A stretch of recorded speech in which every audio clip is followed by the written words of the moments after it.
तानाजी सावंतांचे पुत्र पुणे पालिकेसाठी भाजपमधून निवडणूक लढण्यास इच्छुक। गोपनीय पद्धतीने गिरिराज सावंतांचा इच्छुक उमेदवारी अर्ज, सूत्रांची माहिती। बंडू आंदेकरचा तुरुंगातून निवडणूक लढण्यासाठी अर्ज, नियमानुसार निवडणूक लढवण्यास विशेष मोक्का कोर्टाची परवानगी। आयुष कोमकर हत्या प्रकरणात बंडू आंदेकर सध्या अटकेत।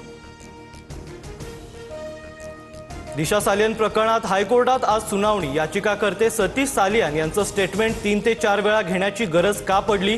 स्टेटमेंटची कॉपी त्यांना अद्याप का दिली नाही? हायकोर्टाचा सवाल।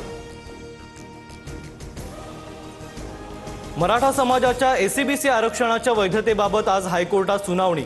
10% आरक्षणाबाबतच्या वैधतेबाबत याचिकेवर दुपारी थोड्याच वेळात सुनावणी होणार। भिवंडीतील पडघ्याबरोबरच महाराष्ट्रातल्या आणखी काही भागात एटीएस आणि ईडीचे छापे। बोरीवली गावातील 30 घरांसह दिल्ली आणि उत्तर प्रदेशातही छापे। एकूण 40 ठिकाणी